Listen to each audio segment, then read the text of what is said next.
Glória a Deus. Podeis assentar, meus queridos irmãos e irmãs. Edmeia podia chegar. Ângela, você podia ficar em pé, Ângela, para a igreja te conhecer. Ângela acompanha Edmeia, é fiel escudeira, apoia o ministério de Edmeia. É filha de Edmeia, é isso mesmo. Bênção demais, obrigado, viu, Ângela, por cuidar dela. Ao cuidar dela, você abençoa a gente. Deus te abençoe muito. Edmeia, obrigado. Ela chegou criando caso comigo porque eu cortei o barato de amanhã de manhã. Então, amanhã nós não teremos a palestra da manhã. Ela vai pregar à noite, vai pregar domingo de manhã, vai pregar domingo à noite. E ontem, percebeu que ela estava rateando? 79, gente.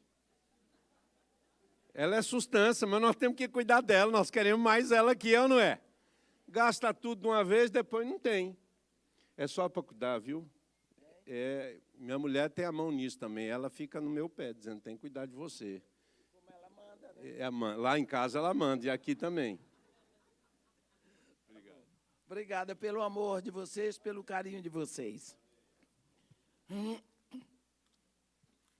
Às vezes nós ficamos procurando milagres.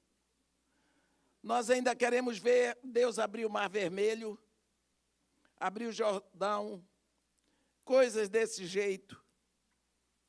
Mas eu vou rapidamente contar para você o milagre, porque aqui aconteceu alguma coisa. Eu comecei a olhar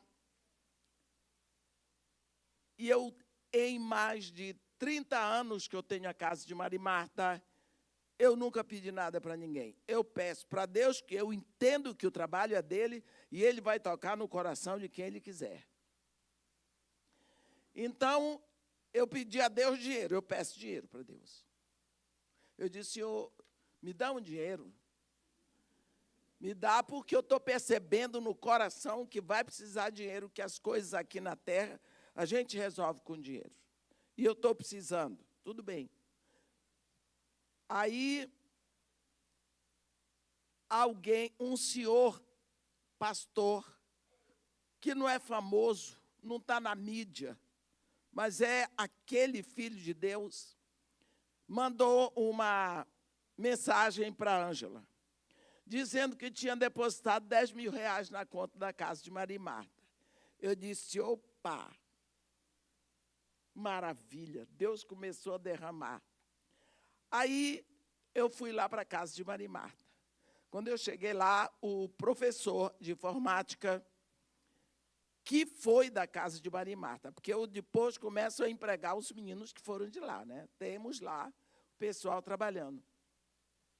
Na hora de sair, ele disse, tia, vem cá. Eu disse, oi, meu filho, o que foi? Ele disse, senta aqui.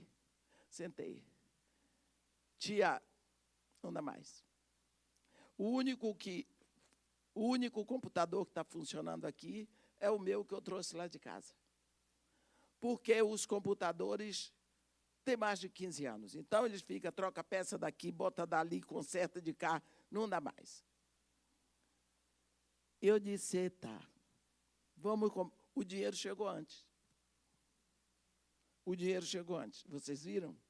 Então, eu comprei segunda-feira eu chego, vou direto comprar mais 3, por causa do cartão, que não dá para fazer mais de 10. E até terça-feira eu compro os 6 computadores para deixar na casa de Maria e Marta, porque na quarta-feira eu viajo para os Estados Unidos. Aí eu não sabia de onde é que Deus ia mandar os outros 2. Já mandou. Por isso que eu quero dizer para vocês. Deus já mandou. Olha aí o pessoal. Já está fazendo ali o bazar e já tem computador novo. Isso eu digo para vocês porque eu tenho esses milagres, são contínuos na minha vida. Contínuos. A Ângela está aqui. Eu gosto de dizer essas coisas porque tem quem prove. Às vezes nós queremos coisas assim, de fazer um boi voar. Não é. São essas coisas pequenas que Deus supre todos os dias. Deus está atento. antes de comprar os computadores, eu já estou agradecendo a vocês vieram e, chegaram lá. Está vendo? E os outros computadores que tinha lá, eu estava precisando muito de computadores. Chega o pastor Alex, de lá do Nazareno, com 5 computadores novinhos, da turma jovem deles, que decidiram dar para a casa de Maria e Marta. Então, você vê que Deus não deixa faltar. Ele está sempre suprindo, mas Ele supre a necessidade, não é a vaidade. Não é? Então, eu já quero agradecer à igreja pela bondade de vocês, pela comunhão no serviço. Amém? Vamos trabalhar. Hoje nós vamos começar o capítulo 4. Eu tenho que dar direto para... Eu quero completar logo essa parte histórica do livro de Daniel, porque a partir do capítulo 7 é mais a parte profética. Tá bom? Então, como eu disse para vocês, eu não vou lendo tudo, porque senão a gente não anda. Mas vamos começar o capítulo 4, onde está escrito assim: o rei Nabucodonosor, a todos os povos, nações e homens de todas as línguas que habitam em todas as terras, paz vos seja multiplicada. Pareceu-me bem fazer conhecidos os sinais e maravilhas que Deus, o Altíssimo, tem feito para comigo. Quão grandes são os seus sinais e quão poderosas as suas maravilhas. O seu reino é reino sempiterno e o seu domínio de geração em geração. Eu, Nabucodonosor, estava tranquilo em minha casa e feliz no meu palácio. Tive um sonho que me espantou. E quando estava no meu leito, os pensamentos e as visões da minha cabeça me turbaram. Por isso, expedi um decreto pelo qual fossem introduzidos à minha presença todos os sábios da Babilônia, para que me fizessem saber a interpretação do sonho. Então entraram os magos, os encantadores, os caldeus e os feiticeiros, e lhes contei o sonho, mas não me fizeram saber a sua interpretação.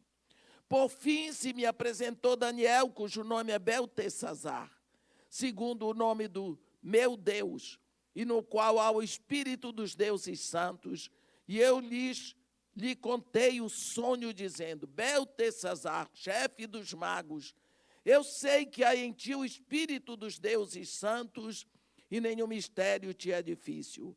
Eis as visões do sonho que eu tive, dize-me a sua interpretação. Eram assim as visões da minha cabeça, quando eu estava no meu leito. Eu estava olhando e vi uma árvore no meio da terra, cuja altura era grande. Crescia a árvore e se tornava forte, de maneira que a sua altura chegava até o céu, e era vista até os confins da terra. Sua folhagem era formosa e o seu fruto abundante, e havia nela sustento para todos. Debaixo dela, os animais do campo achavam sombra, e as aves do céu faziam morada nos seus ramos, e todos os seres viventes se mantinham nela. No meu sonho, quando eu estava no meu leito, vi um vigilante, um santo que descia do céu, clamando fortemente e dizendo: derribai a árvore e cortai-lhe os ramos, deguiçai-lhe as folhas, espalhai o seu fruto, afugentem-se os animais de debaixo dela e as aves dos seus ramos. Mas a cepa, com as raízes deixai na terra, atada com cadeias de ferro e de bronze, na erva do campo, seja ela molhada do orvalho do céu, e a sua porção seja com os animais a erva da terra. Mude-se-lhe o coração, para que não seja mais coração de homem, e não lhe seja dado o coração de animal. E lhe seja dado o coração de animal. E passem sobre ela 7 tempos. Esta sentença é por decreto dos vigilantes, e esta ordem por mandato dos santos, a fim de que conheçam os viventes que o Altíssimo tem domínio sobre o reino dos homens, e o dá a quem quer e até aos mais humildes dos homens constitui sobre eles. Isto viu rei Nabucodonosor em sonhos. Tu, pois, ao Beltesazar, dize a interpretação, porquanto todos os sábios do meu reino não me puderam fazer saber a interpretação, mas tu podes, pois há em ti o Espírito dos deuses santos. Então Daniel, cujo nome era Beltesazar, esteve atônito por algum tempo e os seus pensamentos o turbaram.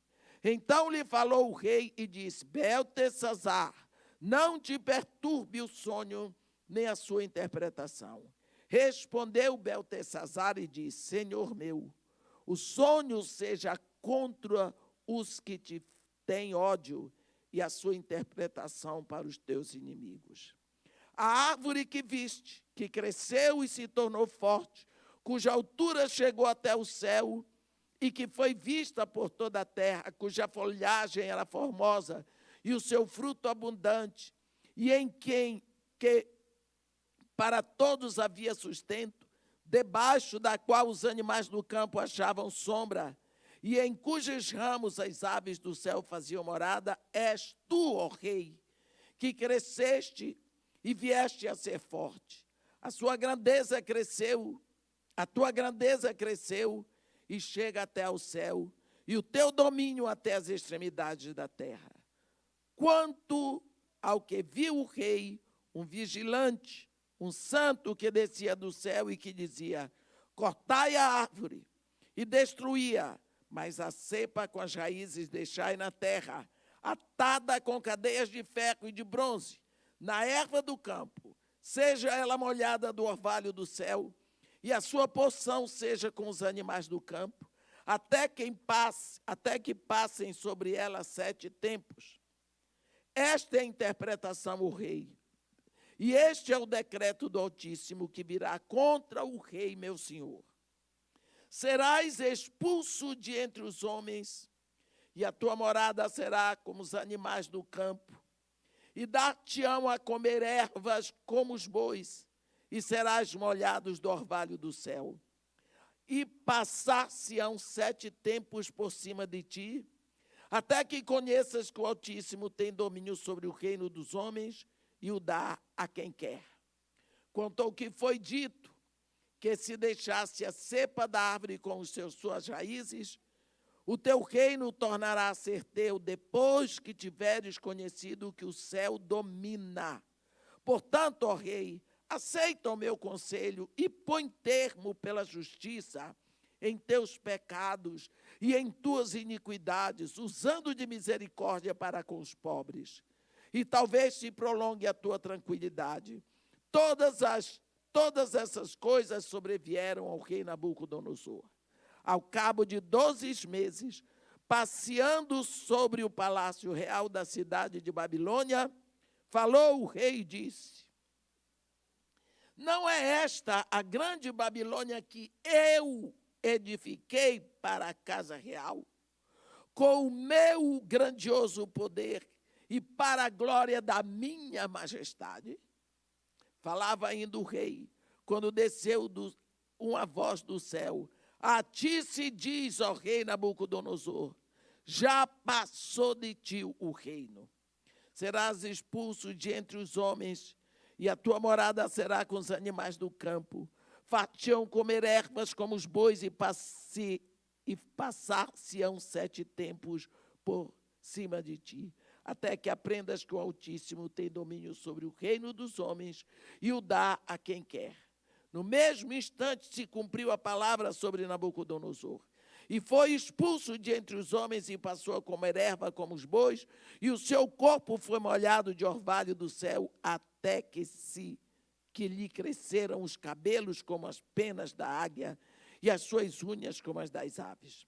Mas ao fim daqueles dias, eu, Nabucodonosor, levantei os olhos ao céu, tornou-me a vir o entendimento, e eu bendice o Altíssimo, e louvei e glorifiquei ao que vive para sempre, cujo domínio é sempre eterno, e cujo reino é de geração em geração.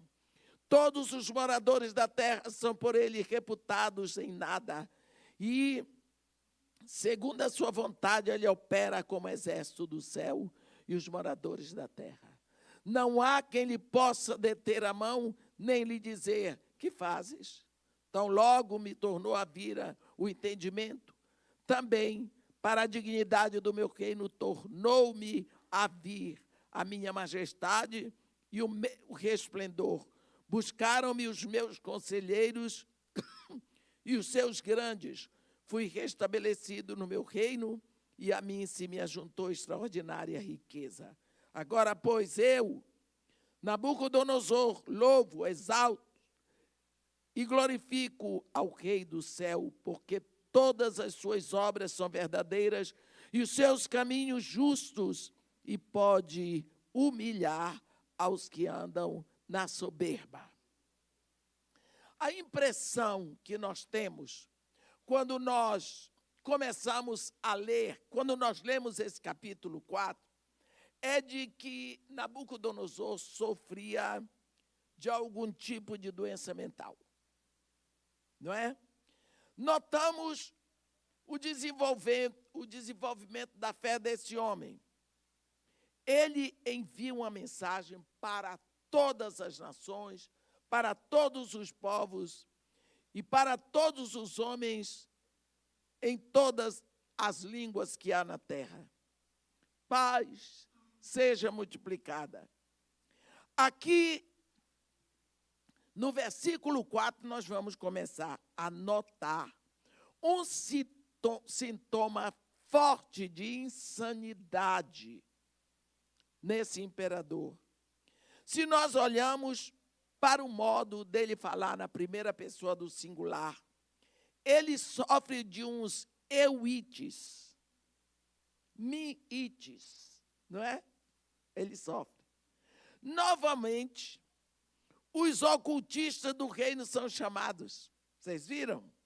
O rei Sônia chama o pessoal do ocultismo. Do versículo 6 ao 9. Mas eles não conseguem interpretar o sonho do rei. Foi Deus que deu a Nabucodonosor os dois sonhos. Então, a interpretação só pode vir de Deus. Finalmente, Daniel é chamado. Olha, nós temos exemplos na história de muitos líderes mundiais que sofriam de histeria, não é? Como Antíoco Epifânio, era doente mental. Carlos VI da França, Christian VII da Dinamarca, Jorge III da Inglaterra, o rei Otto da Bavária, Alexandre o Grande era outro homem doente mental, Júlio César, Napoleão, Henrique VI da Inglaterra, Hitler. E vimos aqui Nabucodonosor, homens claramente doentes mentais. A chave que nós vemos para isso tudo está aqui no versículo 17, meus irmãos. Esta sentença é por decreto dos vigilantes. Você está vendo? A árvore na Escritura Sagrada pode representar muitas coisas. Pode representar pessoas, pode representar nações. Mas acontece que nesta árvore que vai ser derrubada, o tronco e as raízes vão ficar. Não é? Porque elas serão atadas com cadeias de bronze. Porque ela vai tornar a florescer. E o coração, a árvore, é o líder. E o coração dela vai vicejar de novo. Mas antes vai ser coração de animal. Aprendemos nesse sonho, logo de início, 3 coisas. Primeiro, que o Deus Altíssimo reina sobre o reino do mundo. Mas as pessoas do mundo esqueceram isso. Esqueceram. que Deus reina e que o mundo não surgiu por acaso. Uma das coisas que mais nós temos visto é aquilo que está escrito no Salmo 2. Eu vou ler para os irmãos, porque esse salmo tem me acompanhado muito tempo. Desde o ano passado, eu estou orando e olhando e meditando nesse salmo. Quando ele, se vocês prestarem atenção nesse salmo, é a nossa situação. Eu vi tanto isso antes e durante e depois da época das eleições. Olhe bem, por que se enfurecem os gentios?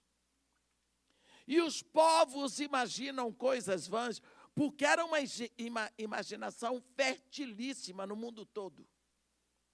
Os reis da terra se levantam, quer dizer, os poderosos, os líderes, os políticos. Os príncipes conspiram contra o Senhor. Por quê? Porque eles estavam maquinando os seus planos e contra o seu ungido, dizendo: rompamos com seus laços, vamos fazer o que a gente quer. Aqui na terra quem manda somos nós. Sacudamos de nós as suas algemas, quem manda somos nós aqui. Eles esquecem que até para respirar eles precisam de Deus. Aí está escrito o versículo 4, glorioso. Ri-se aquele que habita nos céus, o Senhor zomba deles. Eu gosto disso aqui, porque é o que os poderosos da terra esqueceram. Então, aqui nós vemos, primeiro, que Deus é que domina, não é? É Ele quem dá, e é Ele quem tira, é Ele que põe em cima, é Ele que põe embaixo. Não são os partidos políticos, não são o voto do povo, não é? Que mandam, nós não determinamos nada. As autoridades que existem, foi Deus que permitiu. Não fomos nós temos que votar, é o sistema. Mas nós não definimos nada com o nosso voto. É o que menos conta. Porque o que vai governar é o que está na cabeça deles. Ou pelo menos eles pensam que é assim. Eu não estou falando mal de nenhum político em particular, porque Jesus Cristo não me mandou falar mal de ninguém. Eu só estou querendo que nós pensemos a nossa situação. É Deus quem abre portas e é Deus quem fecha portas. A história prova que a cabeça de ouro da estátua do sonho de Nabucodonosor, que a cabeça de ouro era insana. Olhe bem, a cabeça dos reinos da terra é insana. Vamos dar uma olhadinha para trás. Deus criou o homem para ele. No momento em que o homem se aparta de Deus, né? O homem morre espiritualmente. O que conectava o homem a Deus está morto. Então, o homem perdeu a sua conexão, perdeu o seu alimento, o homem perdeu o seu combustível. Ele ficou caído, nós estamos no mundo caído, e agora, quem governa também é caído. Você vê, Deus mostrou para Nabucodonosor, olha, todos os reinos serão mortos, representados em metal. Não adianta ter brilho. Eles vão numa derrocada cada vez pior aqui na terra. Mas é preciso que o homem saiba, que o homem aprenda, que não tem jeito para o homem no pecado, a não ser que ele se renda a Jesus Cristo. Não adianta. E aqui nós precisamos aprender a isso. O sonho do rei Nabucodonosor, ele chocou Daniel. Chocou Daniel. Daniel era o primeiro-ministro do reino da Babilônia. E assim ele ficou relutante, coitado, para dar a interpretação a Nabucodonosor. Ele começa dizendo que aquilo que existe de bom no sonho é para os inimigos do rei. A árvore representa Nabucodonosor, que é cortada, mas não rejeitada. Por 7 anos viverá como animais do campo e nem mesmo reconhecerá quem ele é. Esse rei, ele nasceu e cresceu cheio de orgulho, e agora Deus vai humilhá-lo. Ele vai aprender quem é que manda, quem é que sabe, quem é que pode. Os sintomas de histeria, eles são tão presentes e tão claros no comportamento do rei. Eu não sei se vocês, quando olham as coisas, não sei se vocês veem discursos políticos, a gente vê histeria presente em tantos governantes, doenças mentais presentes. É triste, não precisa nem o Espírito revelar, não é? Olha, você vê que ele era um homem com emocionalismo excessivo. Ele tinha psicose maníaco-depressiva. No momento ele estava feliz e paciente, daqui a pouco mudava completamente. Um homem que perdia as estribeiras, podia chorar e coisar, daqui a pouco ele estava querendo matar. Vocês entendem o que eu estou dizendo? Ele também sofria de amnésia. E nesse caso, ele chegou a esquecer de que ele era um ser humano, assegurou-se de que ele era um animal. Você pensa isso? Chegou ao ponto de acreditar que ele era um animal. Ele era obcecado pelo poder, orgulhoso ao extremo, e Deus odeia a soberba. A Bíblia diz, não é? Sobre a soberba, sobre o orgulho. Então, esse rei não tinha paz. Ele estava vivendo no pecado. Às vezes nós dizemos, mas pecado, sexualidade.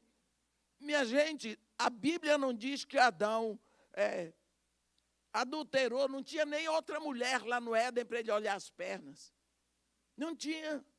Ele não matou ninguém, nada disso. Mas ele cometeu um pecado maior. Qual foi? Que matou toda a humanidade. Ele quis ser igual a Deus. Olha, como deuses sereis conhecedores do bem e do mal. Ei, eu posso ser igual a Deus? Então eu vou. Olha aí. E esse rei não tinha paz. Vivia no pecado do orgulho. Às vezes nós achamos que pecado é só outro pecado do orgulho. A soberba precede a ruína. E a altivez de espírito precede a queda. E Daniel aconselha a mudar. Arrependimento é uma mudança decisiva de comportamento, de atitude. Porque uma metanoia é lógico, você pensa e decide mudar. Ele diz que ainda havia tempo para mudar a situação. Porque Deus ainda estava dando uma chance. Deus avisou em sonho o que ia acontecer e deu Daniel para interpretar. Ele tinha 1 ano para mudar o comportamento. Um grande número de doenças mentais, meus irmãos, é resultado de problemas espirituais e mudam quando essas pessoas se rendem a Cristo. Mudam. o rei Nabucodonosor não aceitou o conselho de Daniel. Ele rejeitou. E 1 ano se passou antes que viesse a execução do julgamento dele. Ele estava à margem da loucura, você vê nos versículos 28. A Bíblia diz: todas essas coisas sobrevieram ao rei Nabucodonosor. Ao cabo de 12 meses, passeando sobre o palácio real da cidade da Babilônia, falou o rei e disse: olha que discurso. Não é esta grande Babilônia que eu edifiquei para a casa real, com o meu grandioso poder e para a glória da minha majestade? Hein? Está vendo? Era tudo eu, não é? Olhe bem. Às vezes as pessoas estão construindo a sua glória. Eu tive um momento de muita alegria ano passado, quando eu estava nos Estados Unidos. Eu cheguei lá numa igreja que eu vou sempre pregar, a Igreja Presbiteriana Nova Esperança, pastor Wesley. Não sei, o pastor conhece, né? Aquele homem eu vi. O bom da gente ficar velha, que a gente já viu, foi muita coisa. Eu vi aquele homem começar, ele comprou aquele negócio, era pequenininho, ele trabalhou, ele se dedicou, ele se virou, ele construiu a igreja, construiu, trabalhou, a igreja está pronta. Ele trouxe um pastor, acho que é de Cuiabá, para ser o copastor dele. A igreja tão espetáculo. Aí ele deixou a igreja com outro pastor, ele disse: não quero mais, chegou meu tempo, 25 anos, eu estou saindo que eu quero fazer o trabalho missionário. E passou a igreja, e ele agora fica como membro, faz o trabalho missionário, volta para lá. Eu olhei para ele, e isso edifica a minha fé. Ver que existem pessoas, existem homens de Deus na terra assim, e que eu posso conhecer. Isso é uma bênção tão grande. Aquele homem, para mim, é um exemplo tão grande de liderança. Ele entregou, você lembra, você estava lá comigo. Entregou. Ele não construiu um império para ele. O que ele construiu foi para o reino. Que coisa linda, não é? Que homem maravilhoso. Isso é um exemplo para nós. Nós temos homens de Deus nessa terra. Jesus Cristo diz: eu edificarei a minha igreja. As outras igrejas, para lá, mas a de Jesus Cristo ele constrói. Através de pessoas assim como nós. Não é? Eu fiquei tão feliz. Agora, olha o orgulho desse aqui. Não é esta a grande Babilônia que eu edifiquei para a casa real, com o meu grandioso poder e para a glória da minha majestade. Tem gente por aí que está usando a igreja para construir sua Babilônia, para a sua majestade. Infelizmente, existe. Ele saiu do palácio para viver como animal, em condições de animais. Nunca mais ele voltaria ao trono, mas Deus prometeu que ele voltaria. Ele voltou à sanidade, está aqui no versículo 34. Mas ao fim daqueles dias, eu, Nabucodonosor, levantei os olhos aos céus, tornou-me a vir o entendimento, e eu bendisse o Altíssimo, e louvei e glorifiquei ao que vive para sempre, cujo domínio é sempre eterno, e cujo reino é de geração em geração. Voltou à sanidade, aprendeu que Deus dirige as coisas e controla o universo, e é entronizado novamente. Que coisa boa, não é? Agora o capítulo 5 é um capítulo interessante, porque nós já vimos parte dele ontem, nós falamos, mas eu não vou pular por ele, porque o pastor está aqui. Então, vamos ver o capítulo 5, não é? Capítulo 5. o rei Belsazar deu um grande banquete a 1000 dos seus grandes e bebeu vinho na presença dos 1000. Enquanto Belsazar bebia e apreciava o vinho, mandou trazer os utensílios de ouro e de prata que Nabucodonosor, seu pai, tirara do templo que estava em Jerusalém, para que neles bebessem o rei e os seus grandes, as suas mulheres e concubinas. Então trouxeram os utensílios de ouro que foram tirados do templo da casa de Deus, que estava em Jerusalém, e beberam neles o rei, os seus grandes, as suas mulheres e concubinas. Beberam o vinho e deram louvores aos deuses do ouro, da prata, de bronze, de ferro, de madeira e de pedra. Quanto Deus, gente! Você pensa que maluquice. Isso aqui não eram os pobres, não eram os incultos, não eram os escravos, eram os grandes, está aqui escrito, que adoravam deuses de ouro, de prata, de bronze, de ferro, de madeira e de pedra. Está vendo? No mesmo instante apareceram uns dedos de mão de homem e escreviam defronte do candeeiro na caiadura da parede do palácio real. E o rei via os dedos que estavam escrevendo. Então se mudou o semblante do rei e os seus pensamentos o turbaram. As juntas dos seus lombos se relaxaram e os seus joelhos batiam um no outro. O rei ordenou em voz alta que se introduzissem os encantadores, os caldeus e os feiticeiros.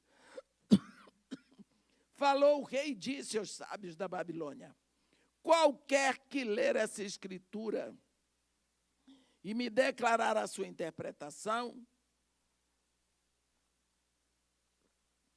será vestido de púrpura, trará uma cadeia de ouro no pescoço e será o terceiro no meu reino. Então entraram todos os sábios do reino, mas não puderam ler a escritura, nem fazer saber ao rei a sua interpretação. Com isso se perturbou muito o rei Belsazar, e mudou-se-lhe o semblante, e os seus grandes estavam sobressaltados. A rainha mãe, ei, entrou aqui a avó, viu? Entrou a avó. A rainha mãe, por causa do que havia acontecido ao rei e aos seus grandes, entrou na casa do banquete e disse: ó rei, vive eternamente. Não te turbem os teus pensamentos, nem se mude o teu semblante. Há no teu reino um homem que tem o espírito dos deuses santos. Nos dias de teu pai se achou nele luz e inteligência, sabedoria como a sabedoria dos deuses. Teu pai, o rei Nabucodonosor, sim, teu pai, ó rei, o constituiu chefe dos magos, dos encantadores, dos caldeus e dos feiticeiros, porquanto espírito excelente, conhecimento e inteligência, interpretação de sonhos, declaração de enigmas e solução de casos difíceis se achavam neste Daniel, a quem o rei pusera o nome de Beltesazar. Chame-se, pois, a Daniel, e ele dará a interpretação. Então Daniel foi introduzido à presença do rei. Falou o rei e disse a Daniel: és tu aquele Daniel dos cativos de Judá, que o rei meu pai trouxe de Judá? Olhe bem, ainda está botando Daniel no lugar dele. Tenho ouvido dizer a teu respeito que o espírito dos deuses está em ti e que em ti se acham luz, inteligência, excelência e sabedoria. Acabam de ser introduzidas à minha presença os sábios e os encantadores para lerem esta escritura e me fazerem saber a sua interpretação, mas não puderam dar a interpretação destas palavras. Eu, porém, tenho ouvido dizer que de ti que podes dar interpretações e solucionar casos difíceis. Agora, se puderes ler esta escritura e fazer-me saber a sua interpretação, Serás vestido de púrpura, terás cadeias de ouro no pescoço e serás o terceiro no meu reino. Então respondeu Daniel e disse na presença do rei: os teus presentes fiquem contigo, e dá os teus prêmios a outrem. Todavia lerei ao rei a escritura e lhe farei saber a interpretação. Ó rei, Deus o Altíssimo deu a Nabucodonosor, teu pai, o reino e grandeza, glória e majestade. Por causa da grandeza que ele deu, povos, nações e homens de todas as línguas tremiam e temiam diante dele. Matava a quem queria e a quem queria deixava com vida. A quem queria exaltava e a quem queria abatia. Quando, porém, o seu coração se elevou e o seu espírito se tornou soberbo e arrogante, foi derribado do seu trono real e passou dele a sua glória. Foi expulso dentre os filhos dos homens, seu coração foi feito semelhante a dos animais, e a sua morada foi com os jumentos monteses. Deram-lhe a comer erva como aos bois, e do orvalho do céu foi molhado o seu corpo, até que conheceu que Deus, o Altíssimo, tem o domínio sobre o reino dos homens, e a quem quer constituiu sobre ele. Tu, Belsazar, que és seu filho, não humilhaste o teu coração, ainda que sabias tudo isso. E te levantaste contra o Senhor do céu, pois foram trazidos os utensílios da casa dele perante ti, e tu e os teus grandes e as suas mulheres e as suas concubinas bebeste vinho neles. Além disto, deste louvores aos deuses de prata, de ouro, de bronze, de ferro, de madeira e de pedra, que não veem, não ouvem, nem sabem, mas a Deus em cuja mão está a tua vida e todos os seus caminhos, a ele não glorificaste. Então, da parte dele foi enviada aquela mão que traçou essa escritura. Esta, pois, é a escritura que se traçou. Mene, mene, tekel e parsim. Esta é a interpretação daquilo. Mene, contou Deus o teu reino e deu cabo dele. Tekel, pesado foste na balança e achado em falta. Pérez, dividido foi o teu reino e dado aos medos e aos persas. Então mandou Belsazar que vestissem Daniel de púrpura e lhe pusessem cadeia de ouro no pescoço e proclamassem que passaria a ser o terceiro no governo do seu reino. Naquela mesma noite foi morto Belsazar, rei dos caldeus, e Dário, o Medo, com cerca de 62 anos, se apoderou do reino. Vamos ver. Como foi que Belsazar chegou ao trono? Não é? Belsazar era o regente ao lado de Nabônios, que era o pai dele. Quando Nabucodonosor morreu, não é? Seu filho Ivel-Merodach o sucedeu. Você pode ver isso lá em 2 de Reis, no capítulo 25, versículo 27. Mas esse filho de Nabucodonosor, que sucedeu Nabucodonosor no trono, foi morto pelo seu cunhado, Nergal-Sharezer. Foi assassinado. Esse Nergal-Sharezer era casado com uma das filhas de Nabucodonosor.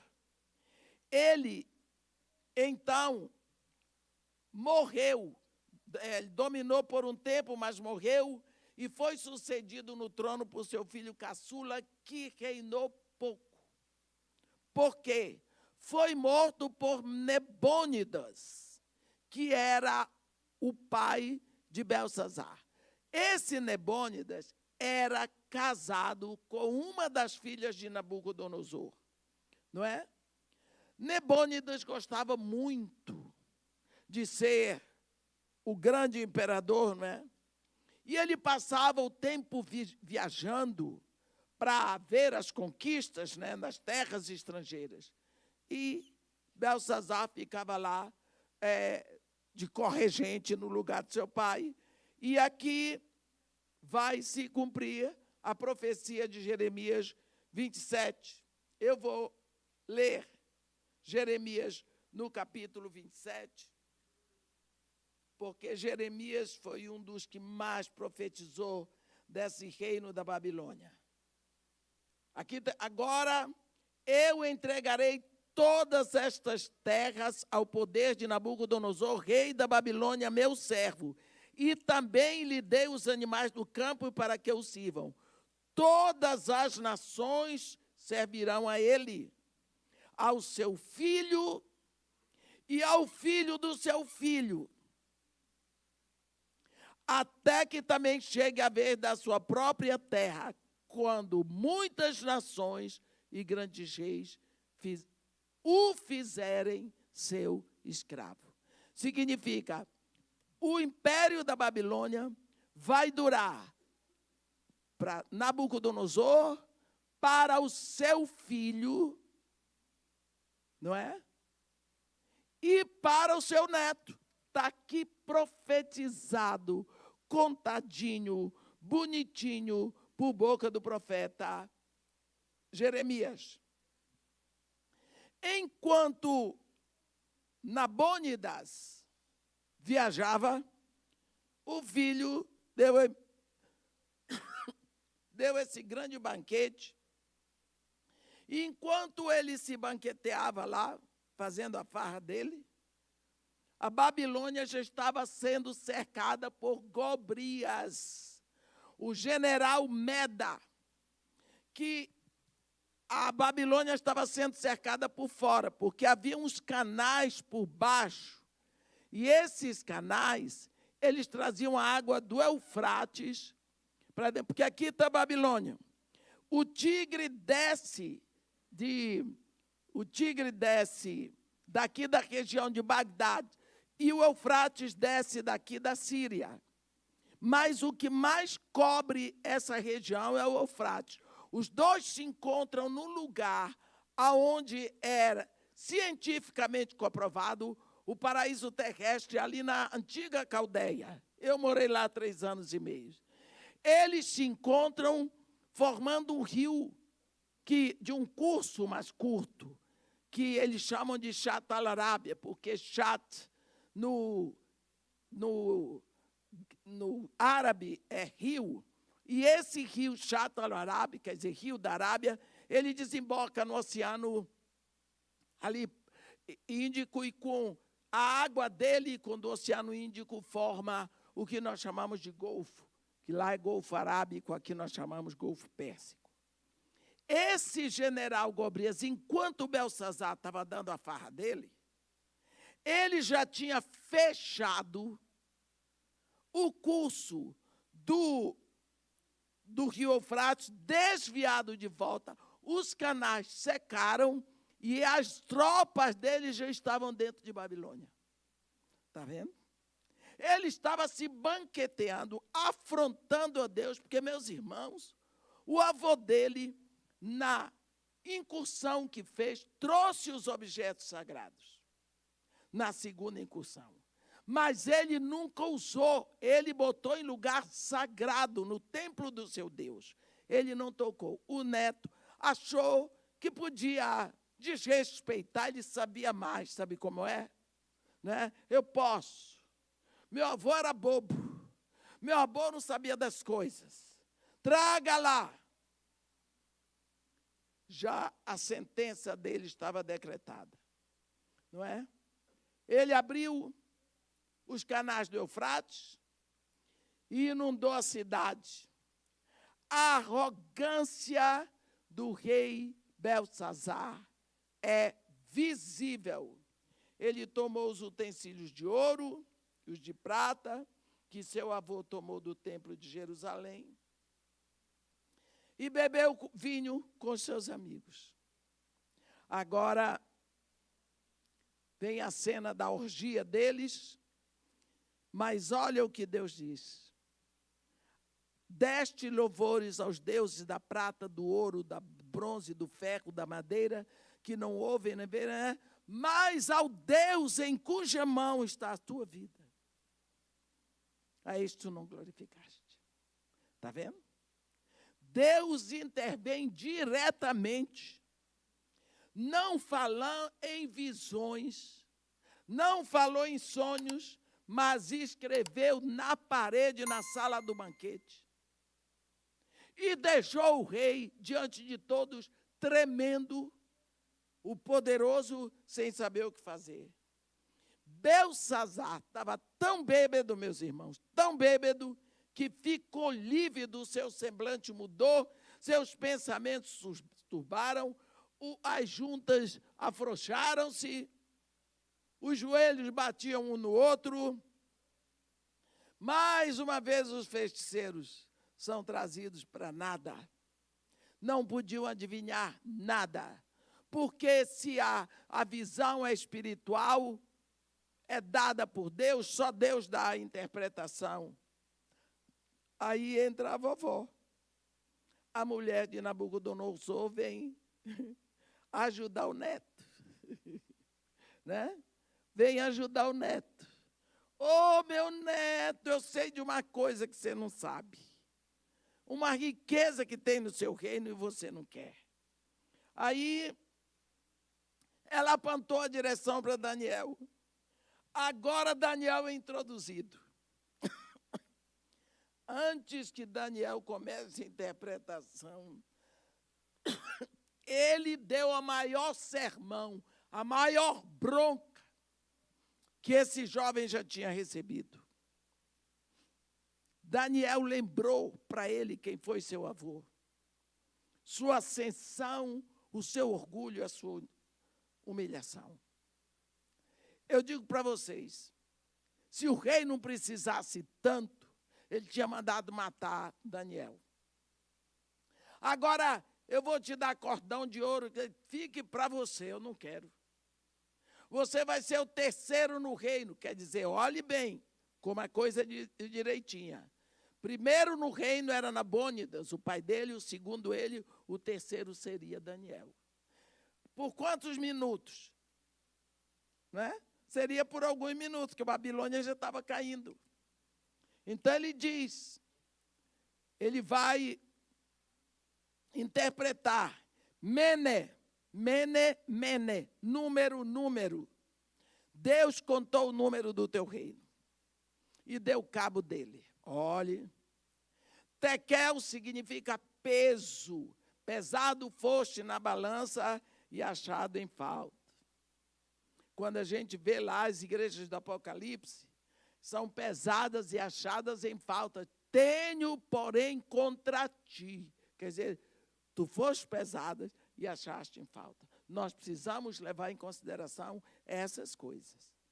Porque Deus, o que Ele fala para um, Ele fala para outro. Que Ele não ama mais a você do que a Belsazar. Não é? Pérez. Pérez é o singular de Upharsin. Significa divisão.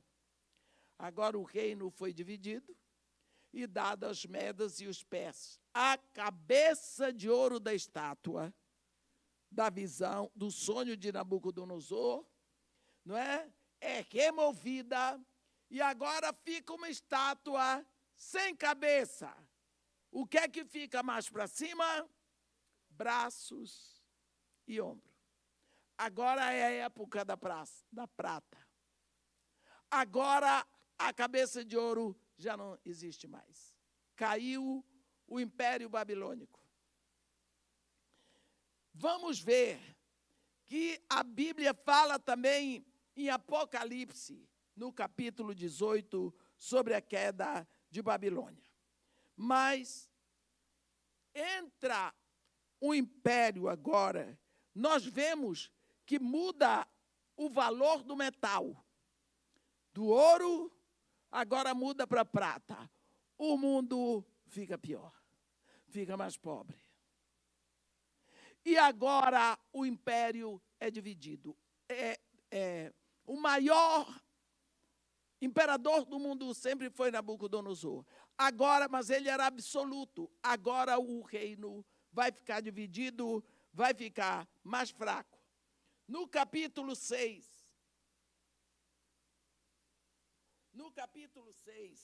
nós vemos um assunto que nós também conhecemos muito, não é? Graças a Deus, ainda dá para dar o capítulo 6 hoje, um pouquinho do 7. É porque eu tenho que chegar, porque a gente entra no 7º, que vai demorar mais. Então, eu vou ler o capítulo 6.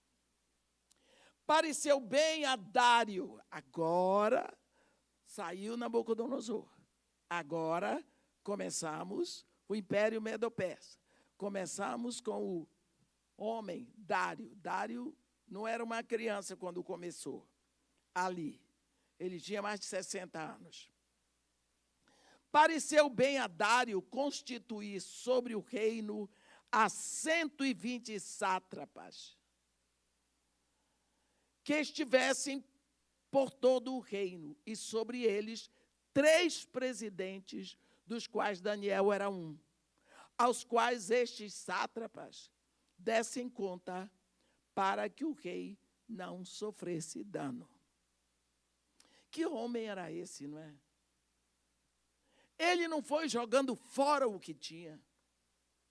Se você ler na história, você vai ver que ele era um homem inteligente. Ele sabia fazer a política da boa vizinhança. Como que ele não quero ninguém que trabalhava com Nabucodonosor. Em vez disso, ele aproveitou o povo, porque eles conheciam a Babilônia. Eles tinham experiência do trabalho na Babilônia. Eles sabiam de tudo ali. Então, ele pegou esses homens para governarem junto com ele. E isso é uma questão de inteligência. É só isso. Eu não quero nenhum de vocês que estava com Nabucodonosor. Vai embora tudo, prende tudo, joga fora. E eu começo de onde? Sem saber nada. Você está vendo uma questão de inteligência. Inteligência. Então, o mesmo Daniel se distinguiu destes presidentes e sátrapas, porque nele havia um espírito excelente. E o rei pensava em estabelecê-lo sobre todo o reino. Então, os presidentes e os sátrapas procuravam ocasião para acusar Daniel a respeito do reino. Olha a inveja. Mas não puderam achá-la, nem culpa alguma, porque ele era fiel e não se achava nele nenhum erro, nem culpa. Disseram, pois, estes homens: nunca acharemos ocasião alguma para acusar este Daniel, se não procurarmos contra ele na lei do seu Deus. Então, estes presidentes e sátrapas foram junto ao rei e lhe disseram: ó rei Dário, vive eternamente. Todos os presidentes do reino, os prefeitos e sátrapas, conselheiros e governadores, concordaram em que o rei estabeleça um decreto e faça firme o interdito que todo homem que por espaço de 30 dias fizer petição a qualquer Deus ou a qualquer homem e não a ti, ó rei, seja lançado na cova dos leões.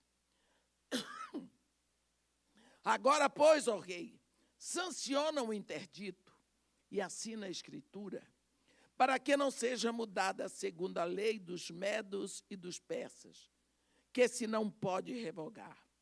Por esta causa, o rei Dário assinou a escritura e o interdito. Daniel, pois, quando soube que a escritura estava assinada, entrou em sua casa e em cima no seu quarto, onde havia janelas abertas do lado de Jerusalém, 3 vezes por dia se punha de joelhos e orava. E dava graças diante do seu Deus, como costumava fazer. Então aqueles homens foram juntos e, tendo achado a Daniel a orar, a suplicar diante do seu Deus, se apresentaram ao rei e a respeito do interdito real lhe disseram: não assinaste o interdito, que por espaço de 30 dias todo homem que fizesse petição a qualquer Deus ou qualquer homem, e não a ti, ó rei, fosse lançado na cova dos leões? Respondeu o rei e disse: esta palavra é certa, segundo a lei dos medos e dos persas, que se não pode revogar. Então responderam e disseram ao rei: esse Daniel, que é dos exilados de Judá, não faz caso de ti, ó rei, nem do interdito que assinaste. Antes, 3 vezes por dia faz a sua oração. Tendo o rei ouvido essas coisas, ficou muito penalizado e determinou consigo mesmo livrar a Daniel. E até ao pôr do sol se empenhou em salvá-lo. Então, aqueles homens foram juntos ao rei e lhe disseram: sabe, ó rei, que é lei dos medos e dos persas, que nenhum interdito ou decreto que o rei sancione se pode mudar. Então o rei ordenou que trouxessem a Daniel e o lançassem na cova dos leões. Disse o rei a Daniel: o teu Deus, a quem tu continuamente serves, que ele te livre. Foi trazida uma pedra e posta sobre a boca da cova. Selou ao rei com o seu próprio anel e com o dos seus grandes, para que nada se mudasse a respeito de Daniel. Então o rei se dirigiu para o seu palácio, passou a noite em jejum e não deixou trazer à sua presença instrumentos de música, e fugiu dele o sono. Pela manhã, ao romper do dia, levantou-se o rei e foi com pressa à cova dos leões. Chegando-se ele à cova, chamou por Daniel com voz triste. Disse o rei a Daniel: Daniel, servo do Deus vivo, dar-se-á o caso que o teu Deus, a quem tu continuamente serves, tenha podido livrar-te dos leões? Então Daniel falou ao rei: ó rei, vive eternamente. O meu Deus enviou o seu anjo e fechou a boca dos leões, para que não me fizessem dano, porque foi achada em mim inocência diante dele. Também contra ti, ó rei, não cometi delito algum. Então o rei se alegrou sobremaneira e mandou tirar a Daniel da cova. Assim foi tirado Daniel da cova e nenhum dano se achou nele, porque crera no seu Deus. Ordenou o rei, e foram trazidos aqueles homens que tinham acusado Daniel, e foram lançados na cova dos leões, eles, seus filhos e suas mulheres. E ainda não tinham chegado ao fundo da cova, e já os leões se apoderaram deles e lhes esmigalharam todos os ossos. Então o rei Dário escreveu aos povos, nações e homens de todas as línguas que habitam em toda a terra: paz vos seja multiplicada. Faço um decreto pelo qual em todo o domínio do meu reino os homens tremam e temam perante o Deus de Daniel, porque ele é o Deus vivo e que permanece para sempre. O seu reino não será destruído e o seu domínio não terá fim. Ele livra e salva e faz sinais e maravilhas no céu e na terra. Foi ele quem livrou Daniel do poder dos leões. Daniel, pois, prosperou no reino de Dário e no reinado de Ciro, o persa. Com a entrada do capítulo 6, meus irmãos, nós vemos o progresso da história, não é? O reino da Babilônia, cabeça de ouro, caiu. Desaparece agora o Império Medo-Persa, Dário, que é o Dário Ciaxerxes II, esse Dário, vai reinar por 2 anos. E ele vai ser seguido de Ciro, que o Ciro era sobrinho desse Dário, que era filho da irmã de Dário, Mundane, e de Cambises, da Pérsia. Isso tudo a gente estuda quando vai fazer vestibular, né? Esse povo deve estar afiadíssimo. Quando olhamos para aquela estátua do capítulo 2, do sonho de Nabucodonosor, vemos como eu disse, que as coisas vão se deteriorando, vão caminhando em posição e na qualidade dos metais. Nabucodonosor reinava absoluto, sem dividir o reino com ninguém. Aqui, o império já vai ser dividido. Como Daniel tinha superioridade sobre os outros, sofreu a inveja, não é? Não puderam encontrar sujeira na vida dele, não havia nenhuma corrupção, não é? Então, criaram uma situação para ele. Armaram uma cilada, expondo a sua fé. É lindo ver como Daniel não foi abalado. Eu acho isso uma maravilha. Aqui diz, no versículos 8 e 9, agora, pois, ó rei, sanciona, interdita e assina a escritura, para que não seja mudada segundo a lei dos medos e persas, que não pode revogar. Está vendo? Todo mundo sabia que isso não ia abalar a Daniel.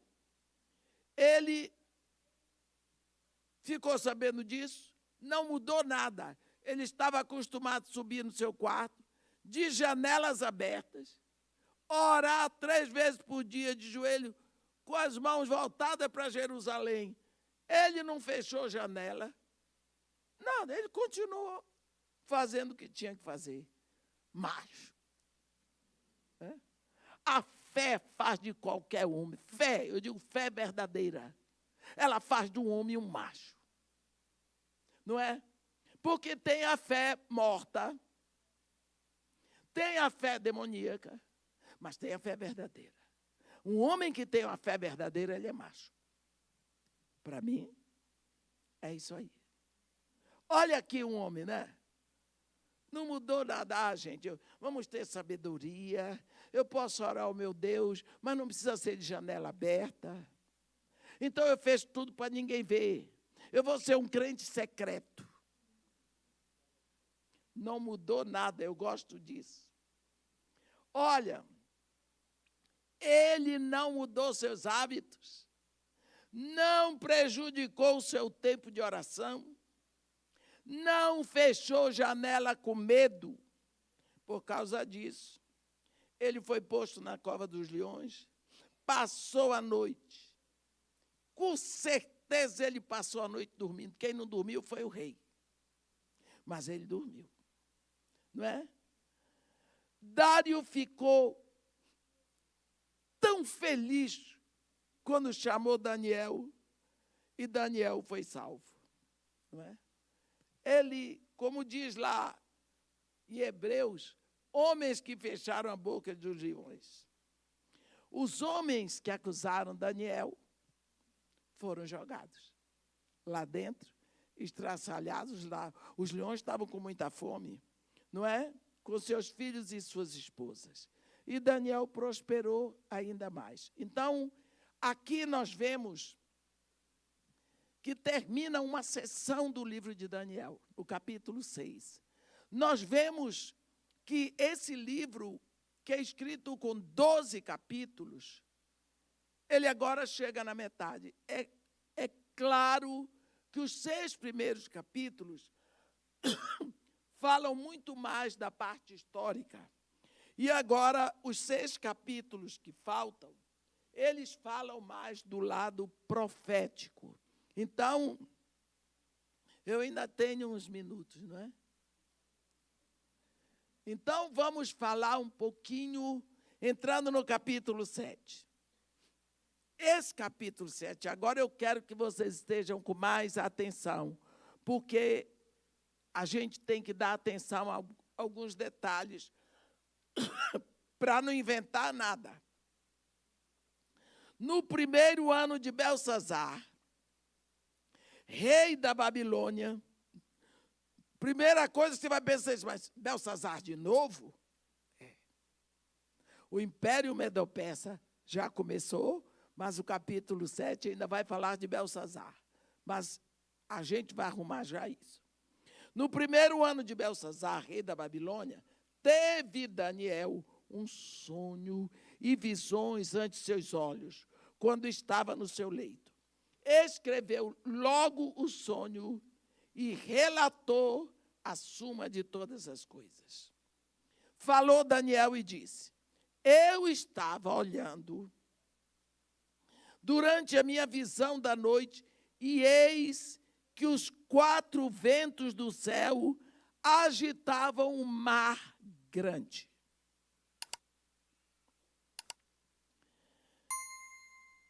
Quatro animais grandes, diferentes um dos outros, subiam do mar. O primeiro era como leão e tinha asas de águia. Enquanto eu olhava, foram-lhe arrancadas as asas, foi levantado da terra e posto em 2 pés como homens, e lhe foi dada a mente de homem. Continuei olhando, e eis aqui o segundo animal semelhante a um urso, o qual se levantou sobre um dos seus lados. Na boca, entre os dentes, trazia 3 costelas. E lhe diziam: levanta-te, devora muita carne. Depois disso, continuei olhando, e eis aqui outro semelhante a um leopardo. E tinha nas costas 4 asas de águia. Tinha também este animal 4 cabeças, e foi-lhe dado domínio. Depois disso, eu continuava olhando nas visões da noite, e eis aqui o 4º animal terrível, espantoso e sobremodo forte, o qual tinha grandes dentes de ferro. Ele devorava e fazia em pedaços e pisava aos pés o que sobejava. Era diferente de todos os animais que apareceram antes dele, e tinha 10 chifres. Estando eu a observar os chifres, eis que entre eles subiu outro pequeno, diante do qual 3 dos primeiros chifres foram arrancados. E eis que neste chifre havia olhos, como os de homem, de uma boca que falava com insolência. Continuei olhando, até que foram postos uns tronos, e o ancião de dia se assentou. Sua veste era branca como a neve, e os cabelos da cabeça como pura lã. E o seu trono eram chamas de fogo, e as suas rodas eram fogo ardente. Um rio de fogo manava e saía de diante deles. Milhares de milhares o serviam, e miríades de miríades estavam diante deles. Assentou-se o tribunal, e se abriram os livros. Então estive olhando por causa da voz das insolentes palavras que o chifre proferia. Estive olhando e vi que o animal foi morto, e o seu corpo desfeito e entregue para ser queimado. Quanto aos outros animais, foi-lhes tirado o domínio. Todavia, foi-lhes dada a prolongação de vida por um prazo e um tempo. Eu estava olhando nas minhas visões da noite, e eis que vinha como as nuvens do céu como o Filho do Homem, e dirigiu-se ao ancião de dias, e o fizeram chegar até ele. Foi-lhe dado domínio e glória e o reino, para que os povos, as nações, os homens e todas as línguas servissem. O seu domínio é domínio eterno, que não passará, e o seu reino jamais será destruído. Quanto a mim, Daniel, o meu espírito foi alarmado dentro de mim, e as visões da minha cabeça me perturbaram. Cheguei-me a um dos que estava perto, e lhe pedi a verdade acerca de tudo isso. Assim ele me disse, e me fez saber a interpretação das coisas. Estes grandes animais, que são 4 reis que se levantarão na terra. Vou parar aqui. Vamos lá. Capítulo 7 de Daniel. Abre aqui uma seção no livro, porque os 6 primeiros capítulos, como eu disse, se referem a um tempo escuro da profecia. mas os últimos 6 trazem uma luz profética sobre a história. Deus aqui dá a Daniel algumas visões. Isso eu queria que vocês prestassem bem atenção. Ele dá algumas visões para Daniel. Não é? 4 animais grandes, diferentes um dos outros. Esses 4 animais saem do mar grande. Com certeza, o que ele viu por ali era o mar Mediterrâneo, pela posição que ele estava na Pérsia. Uma coisa eu quero deixar bem claro. Quando se fala de mar na Bíblia, é o mar agitado das nações. Não é o mar de água. Significa, quando você quer falar de todas as nações, você fala do mar. Areia fala de povos. Mar é de nações. Eu vou só mudar um pouquinho.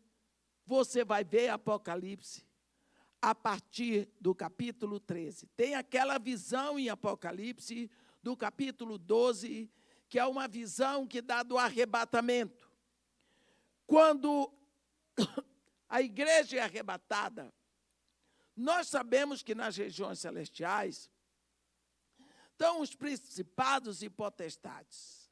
A Bíblia diz que a nossa luta, olha o que Paulo diz em Efésios 6, a nossa luta não é contra a carne nem sangue, mas é contra os principados e potestades e dominadores das trevas, forças espirituais do mal nas regiões celestes. Então, você não fica pensando que nas regiões celestes estão as forças espirituais do mal. Então, quando há o arrebatamento, a igreja é levada e vai direto para o trono do Pai.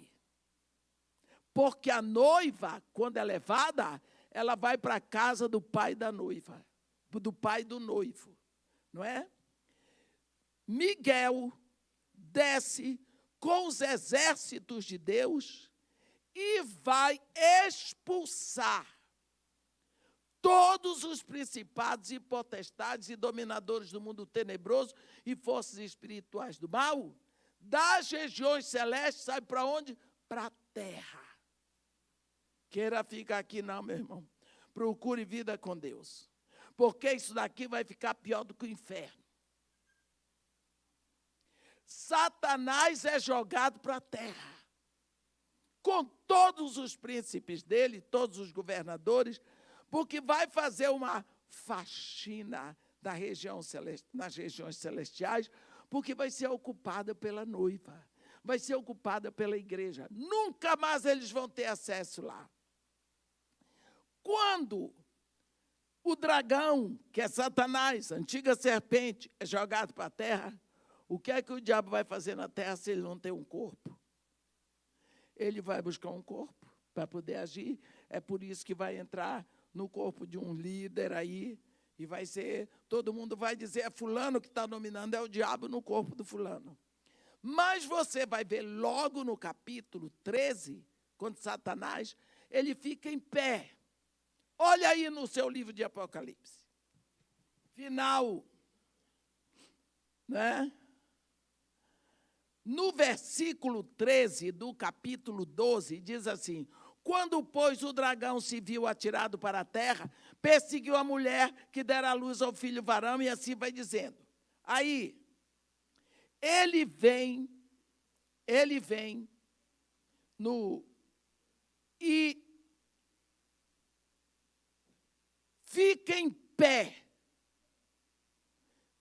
pé, sobre a areia do mar, não é? Não é?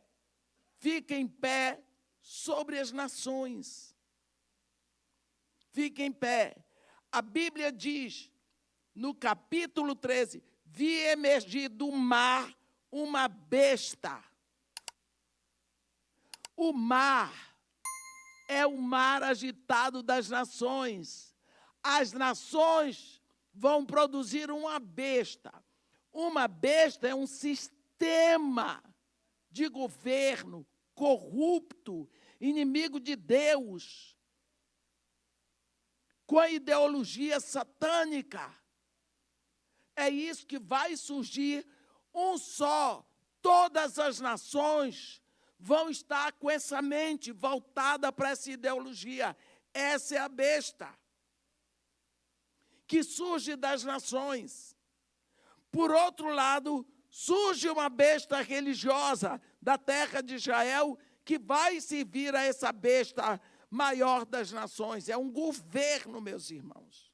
É uma ideologia. Então, agora voltando para o livro de Daniel. Essas visões que Daniel tem, elas ocorrem em períodos diferentes, porque às vezes nós temos a impressão que Daniel cita uma depois da outra. Não. Elas ocorrem em períodos diferentes, mas Daniel, na hora de escrever o livro, ele botou todas juntas. Primeiro, a visão do capítulo 7 aqui, que nós vimos, foi no reinado de Belsazar. Está aqui. O primeiro ano de Belsazar, rei da Babilônia. Essa primeira visão. Tem a visão do capítulo 9, que é no primeiro ano do rei Dário. A visão do capítulo 10 é no terceiro ano do rei Ciro. E a visão do capítulo 11 e 12 é do primeiro ano de Dário. Quer dizer, não é em ordem, são 4 visões, mas elas vêm em épocas diferentes. Eu vou repetir. A primeira visão que ele menciona está aqui no capítulo 7. Foi no tempo de Belsazar, aquele festivo que com ele acabou o reino da Babilônia. A segunda está no capítulo 9. Já é no primeiro ano de Dário, do governo medo-persa. A visão do capítulo 10 foi no terceiro ano de Ciro, quando Dário já tinha morrido, porque Ciro era sobrinho de Dário. E a visão do capítulo 11 e 12 é do tempo de Dário. Entende? Então, para não confundir. A visão, se vocês lembram, a visão da estátua de Nabucodonosor, do sonho de Nabucodonosor, são 4 metais, não é? Ouro na cabeça, prata nos ombros e nos braços, quadris de bronze, pernas de ferro. São 4 metais. E na visão de Daniel são 4 animais. Isso tem que ficar certinho.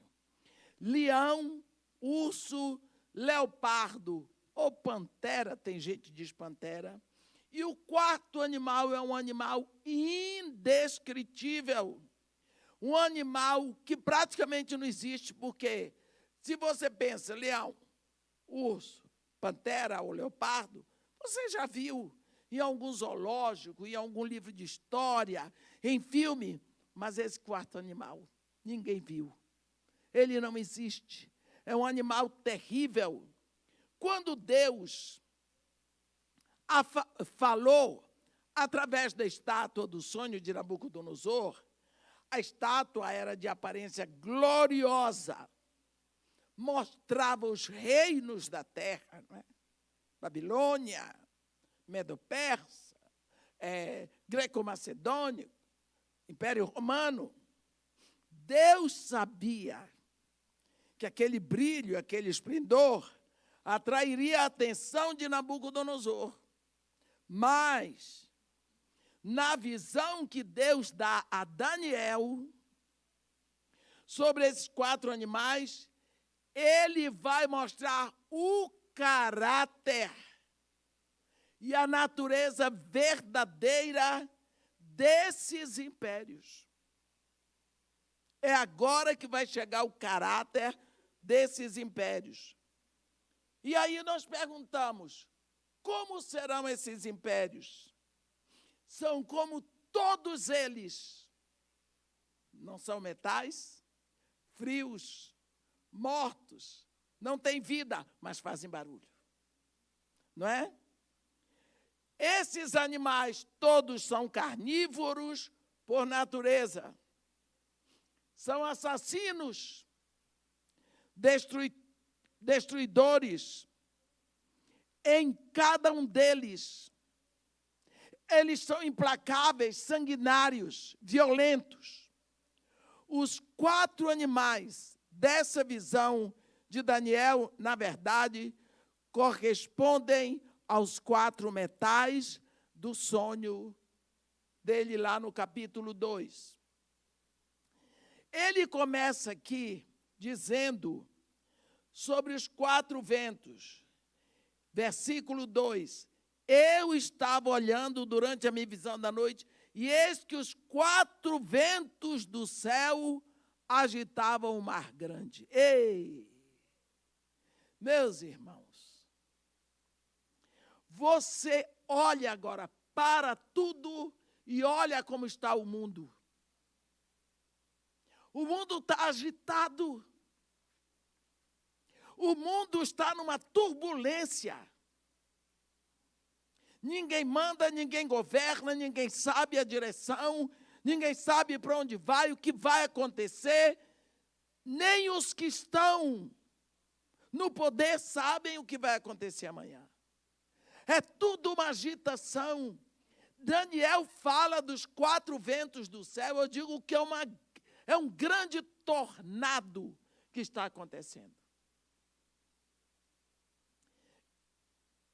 Eu já peguei 3 dias e meio de guerra, de bombardeio no Iraque. Eu já peguei guerra na favela. Fiquei 3 dias deitado no chão, comendo sardinha, que coisa horrível, por causa de tiro. Eu já peguei terremoto na Califórnia. Mas vou dizer para vocês, o dia que eu peguei o furacão na Flórida, eu passei a ter medo de vento. Que negócio. Eu vi o que o vento faz. Ele vem de lá, pega uma árvore gigantesca, arranca pela raiz, leva e depois traz de novo. Eu fiquei impressionada com o vento. Eu passei a ter medo de vento. Quando acabou tudo, eu saí com o pastor, desci pela janela.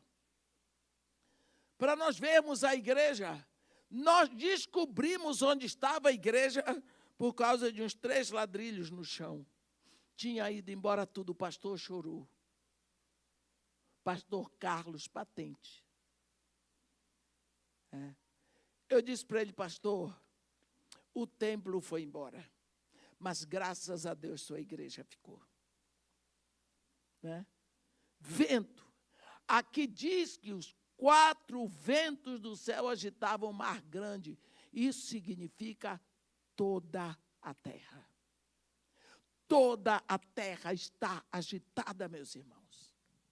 Toda a terra, todas as culturas.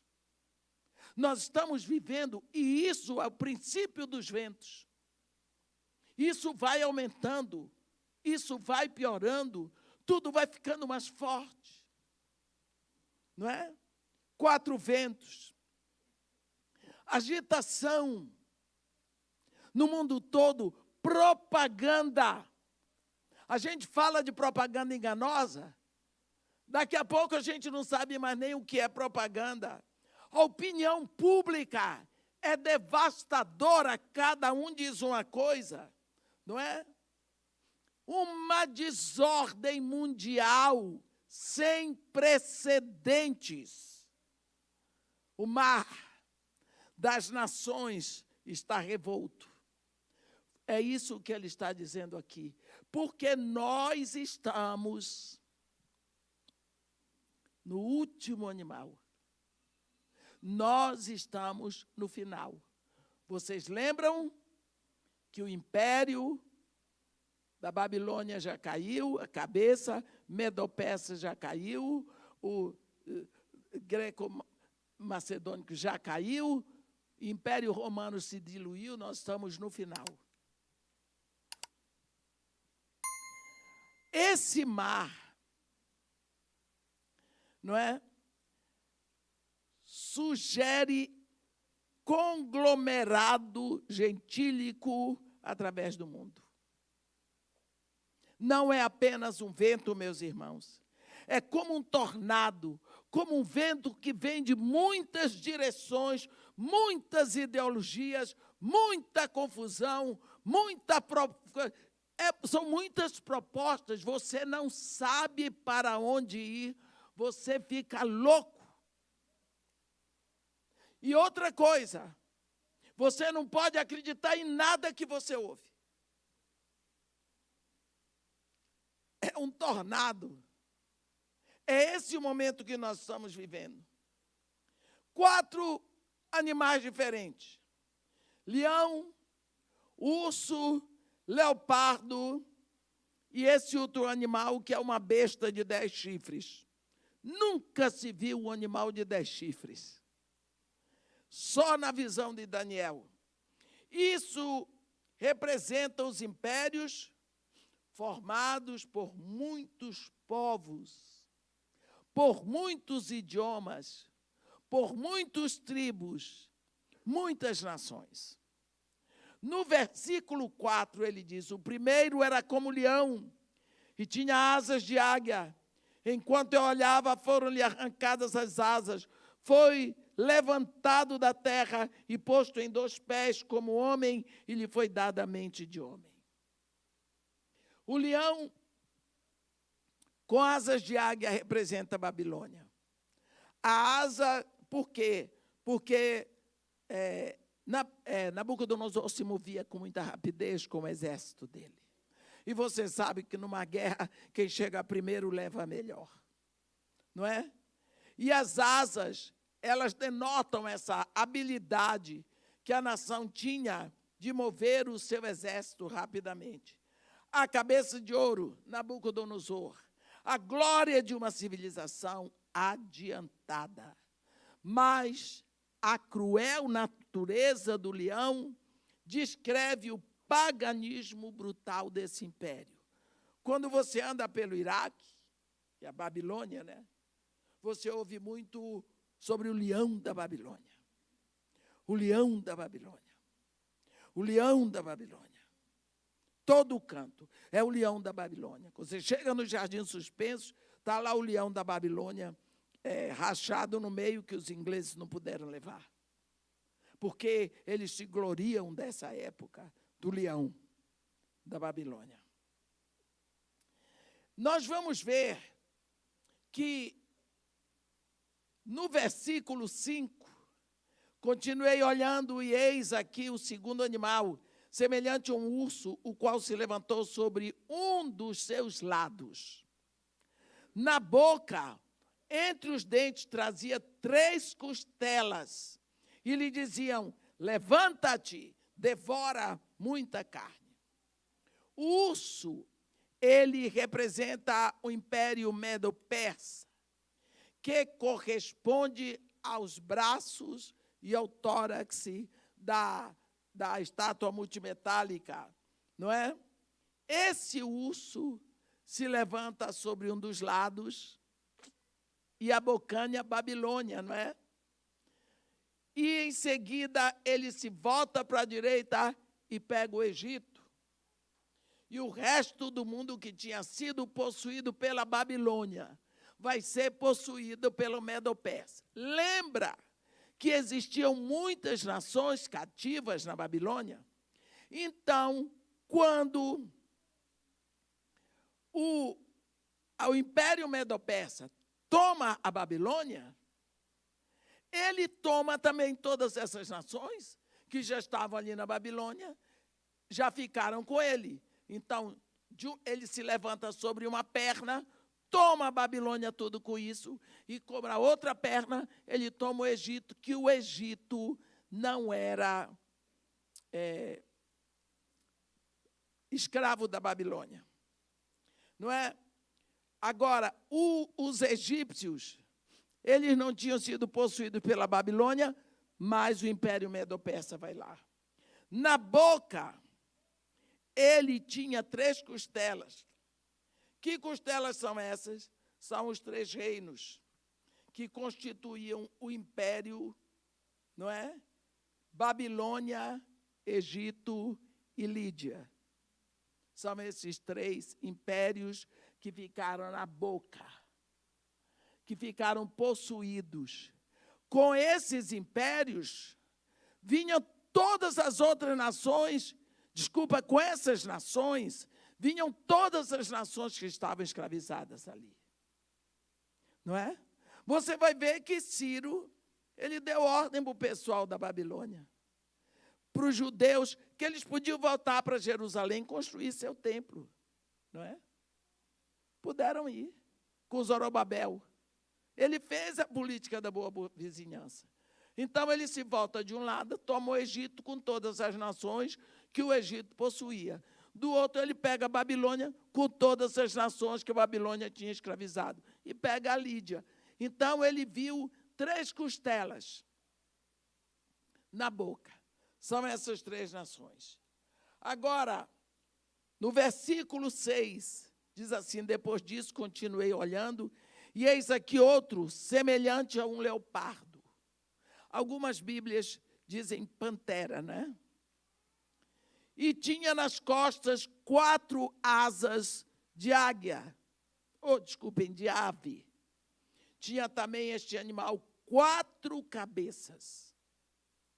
E foi-lhe dado domínio. Olha agora, um leopardo com 4 cabeças. Foi-lhe dado domínio. Esse representa o Império Greco-Macedônico de Alexandre o Grande. Esses são o ventre e os quadris na estátua da visão de Nabucodonosor. As 4 asas mostram a habilidade, a velocidade do exército de Alexandre Grande, o maior estrategista do mundo, não é? 4 cabeças. Você pensa o que é cabeça? Modo de pensar. Não é? Modo de pensar. Mostram a divisão do Império de Alexandre pelo tempo da sua morte. Ele morreu aos 32 anos, depois de uma bebedeira. Mas aí acabou-se e o império dele é dividido pelos 4 generais. Né? O primeiro general, Cassander, ele tomou a Macedônia. O segundo foi Lisímaco, né? Que tomou a Ásia Menor. O terceiro foi Seleucio, que tomou a Síria, de onde saiu o pequeno chifre. Né? Lá do capítulo 8 que nós vamos ver. Antíoco Epifânio, que fez o dano no templo de Jerusalém.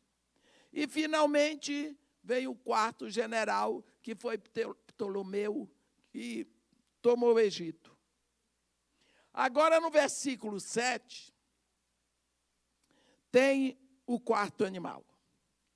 Depois disso, eu continuava olhando nas minhas visões da noite, e eis aqui o 4º animal terrível, espantoso e sobremodo forte, o qual tinha grandes dentes de ferro.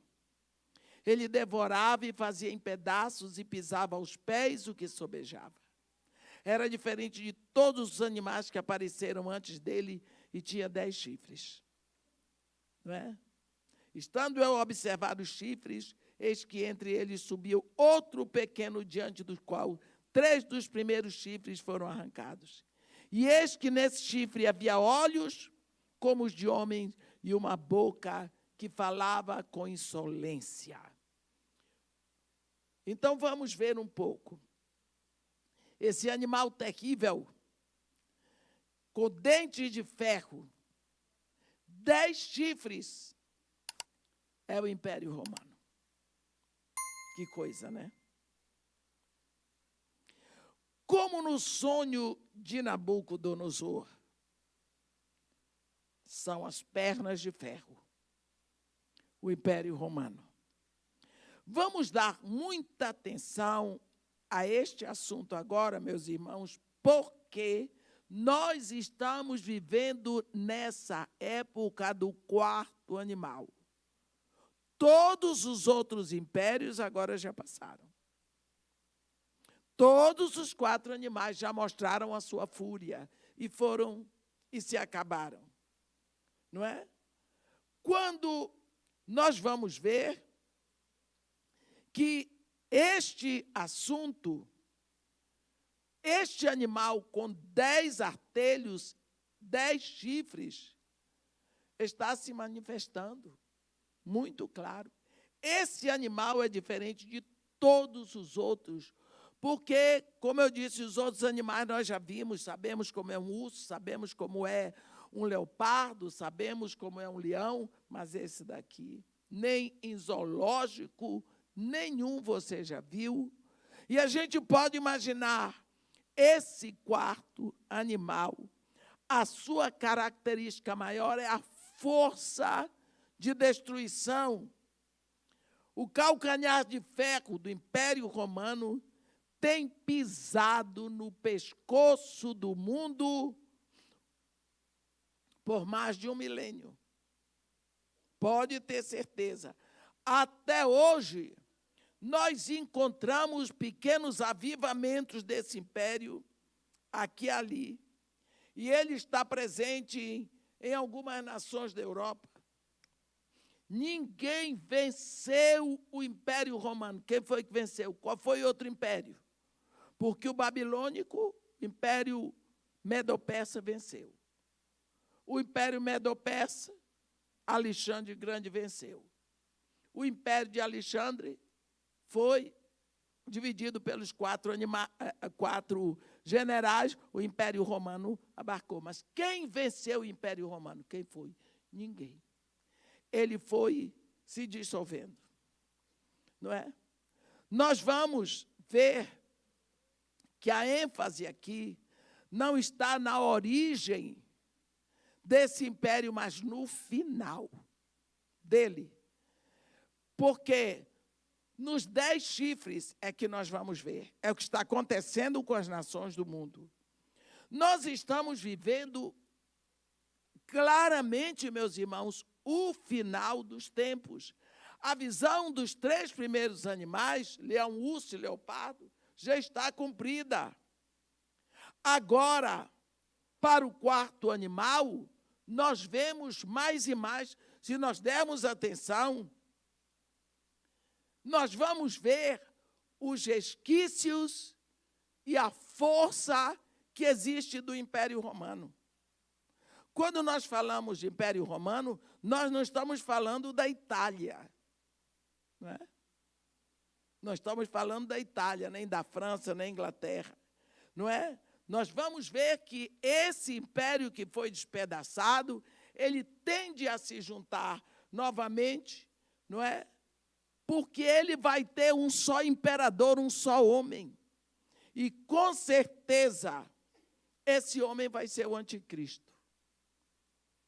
Nos 10 chifres saem da cabeça de um animal. Nós sabemos que chifre é poder. Não é? Os pés são de ferro. Você vai ver que esses pés vão de ferro se misturar com barro. Não dá uma mistura boa. Quer dizer, fala da força e da fragilidade, não é?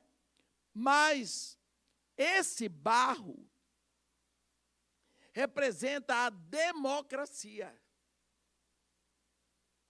A democracia, com a força, a fraqueza da democracia, por causa dos seus líderes, com a força do ferro, eles não dão certo. Então, o que surgem são corrupções, mentiras, enganos, aparências, ou então um governo de força, que também não dá certo. Então, nós vivemos nesse momento de confusão. É isso que está acontecendo. Governo, nós vemos que esse Império Romano se enfraqueceu também por causa da bebedice. Babilônia, na bebedice de Belsazar, greco-macedônico, na bebedeira de Alexandre, e o Império Romano, na bebedeira dos Césares. Somos tão orgulhosos, não é, da nossa democracia, escolhemos presidentes pelo que eles dizem, e depois estamos presos nas suas decisões. Roma se deteriorou pela corrupção. Vemos no versículo 8 que entre os chifres subiu outro pequeno chifre, diante do qual 3 dos primeiros chifres foram arrancados.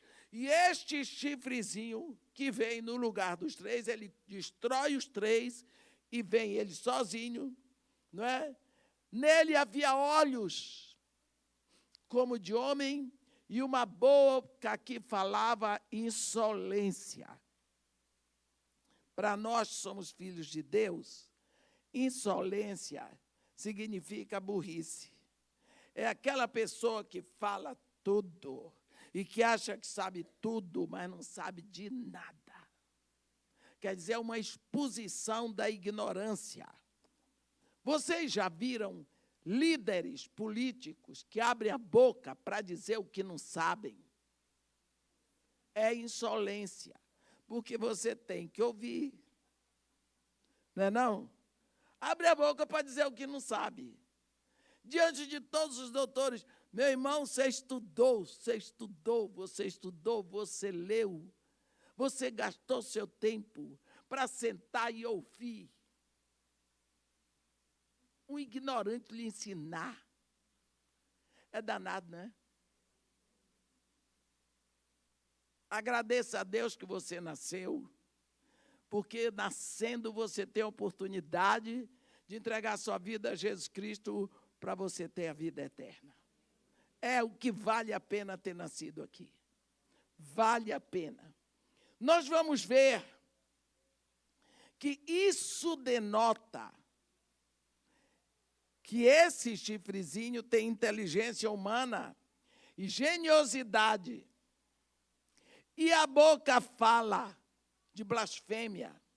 No versículo 9, nós vamos ver uma cena no céu, o trono de Deus revelado.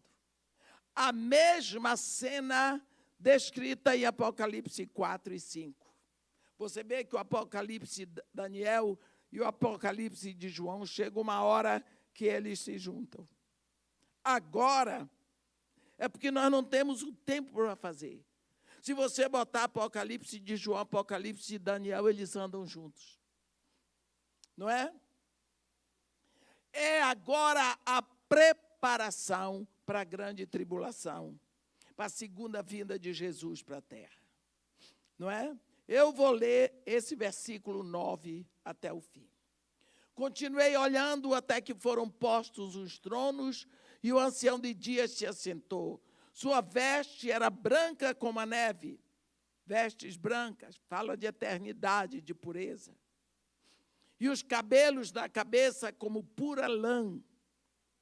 O seu trono eram chamas de fogo e suas rodas eram fogo ardente.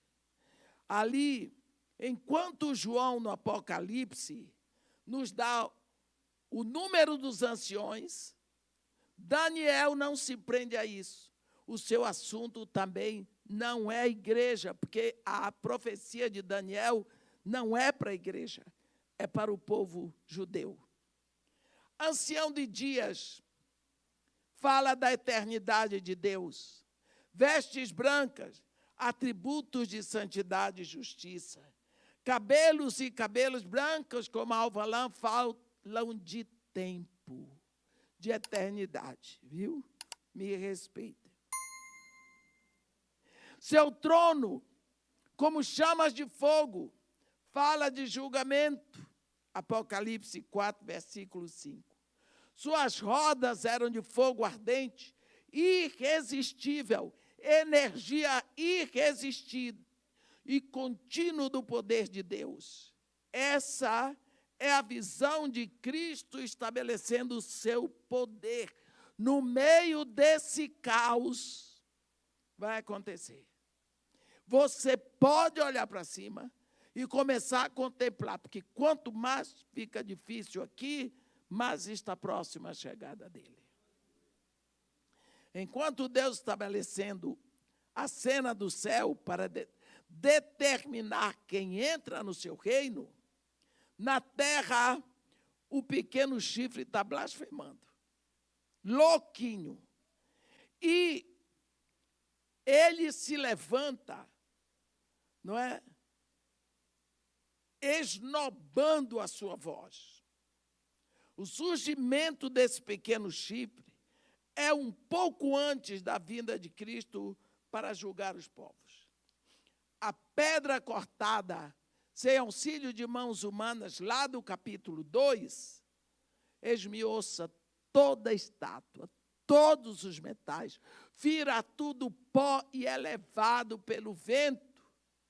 É o reino de Cristo na terra. Nós vamos ver que Deus deixa bem claro que a terra Ele deu ao homem conectado com Ele. Então, nós vamos parar aqui e continuamos amanhã, a partir do versículo 15, porque agora vem muitos detalhes na profecia. Amém? Amanhã continuamos no capítulo 7, a partir do versículo 15. Que Deus nos abençoe e nos guarde, que faça resplandecer seu rosto sobre nós e tenha misericórdia de todos nós. Amém.